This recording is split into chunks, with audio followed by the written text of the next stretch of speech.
Hello, my name is Michael Peckett, and welcome to the second Disability News Japan podcast. It's Sunday the 12th of October, and Typhoon Ronfong is beginning to make its way across the Japanese archipelago. It's currently in Kyushu, near Kyushu. In fact, it's just making its way past Okinawa, really. It's not expected on the mainland really until the 13th, at least. The evening of the 13th, in fact. I was hoping to talk more about other disability stories, but there wasn't that much coming out of Japan or Korea for the last month, though I have been looking. So I thought, if you didn't mind, I would read my article, which was published in Japan Times on September the 3rd, 2014, published online on September the 3rd, published in print on September the 4th. The title of the article is "Giving Up Your Seat on a Train is a Public Affair."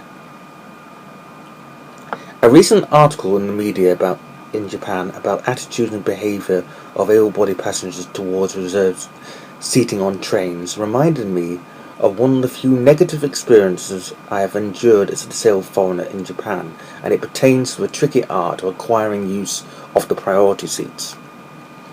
For the uninitiated, priority seats are those put aside for disabled, elderly, pregnant and young, usually a couple of benches at the end of each carriage. People often do give up a seat to those in need, save for the odd salaryman who pretends to be asleep or, on occasion, is drinking a can of beer. If the latter is the case, the said salaryman is sometimes met by death stares from his fellow natives that seem to say, "Stop letting the side down." It's quite heartening, actually, to see such concern for the collective self-image. The article pointed out that able-bodied passengers in Tokyo will often sit, at least till a person in need arrives, whereas people in Sapporo will often stand, even if the appropriate person in need never arrives. It might surprise the reader to learn that, as a disabled person, despite the laudable intentions of the commuters of Sapporo, I prefer the Tokyo way of doing things, at least in this respect. When people do not or cannot sit on these seats, they stand just in front of them, often blocking access to the seat. This is not their fault. There may be nowhere to sit down, but it can make someone who is prone to involuntary muscle spasms worry that the commuters standing in front of them may fall victim to an unexpected and completely uncontrollable whacking. Of course, people might not be sitting down for a variety of reasons. Maybe they only have a couple of station stops before home, and therefore don't see the point. When I first moved to Japan, rather than question the motives and actions, I simply thought my host must be very gracious, often giving their seats up for me. They are kind, but recently I've noticed another aspect of the act. Something that hints at a darker side to the exchange. The possibility that some Japanese people have a saviour complex when it comes to surrendering seats. The act of giving up your seat is a very public affair. You get up and give your seat to another commuter. If the train is busy, people may have to make room for you, as you have to get up and they sit down, so people do notice when you give up your seat. In fact, it is noticed imbues the act with a certain performative character, almost as if the one giving up is playing the central role in the play, helping the unfortunate on the train. There are certain rules and moves to this role, which, like a kabuki actor, you must execute with no deviation from the script. Let me talk you through the play. First, once you accept the role of seat giver-upper, you may show no signs of physical fatigue yourself. You may not sweat, sigh, yawn, or show any signs of fatigue at all. It would simply be bad form to give up your seat to the physically incumbent and then look like you were complaining that you were tired. The person for whom the seat is being given up also begins their role at this point, and their first act is to accept the seat. Even if you do not need it, you must endure the comfy chair. Refusal to do so will be met with disappointment, disbelief, and sometimes anger from the seat giver-upper. I have in fact been struck once for refusing the gesture. Secondly, you may not sit down. even if another seat becomes available. That's right, you chose to be a good Samaritan, and giving up your seat means you can never get it back. You are condemned to a vertical train journey. Even if most of the seats are free in the priority section and the person you gave it up for has left the train, at least your fellow commuters will notice your act of generosity. Your transition to saviour of the priority seats commences.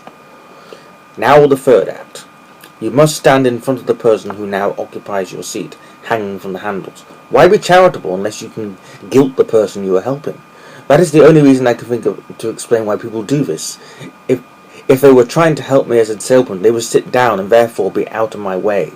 But no, I found that even if you motion towards an empty seat, they will not take it. The role of seat-giver-upper apparently requires martyrdom. And so to the finale of this piece. Although since it is lesser performed, perhaps we should consider it an optional encore.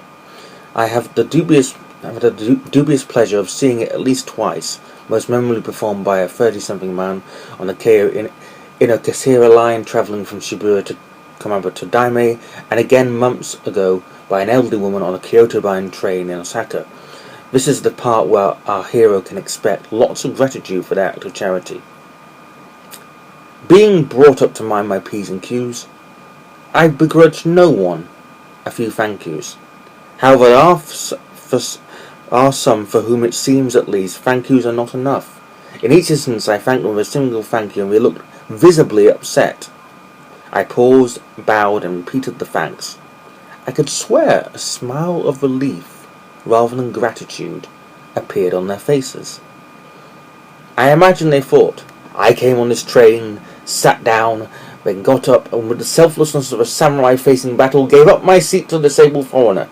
I stood there, eschewing the empty seat so that people could see me giving my seat and recognizing me as a saviour of the priorities, and all I got for this was one measly thank you? Unbelievable. Well, no. Actually, that's being a good person. Enjoy your journey. Mine's the next stop. As I said, this was published on September the 3rd online, September the 4th. In print, in the Japan Times, I'll put a link down below. And the picture you see of myself is actually is taken by Mr. Danny Gong, who's an excellent photographer. Thank you for listening. I'll keep you updated about Typhoon Vongfong. Although, as I say, it's expected more to be rainy than windy because it's moving very slowly. Rain has its own problems. Rain's not good if you're in a place like Hiroshima where there could be landslides. Anyway, thank you for listening to this Weird News Japan podcast number 2. Thank you.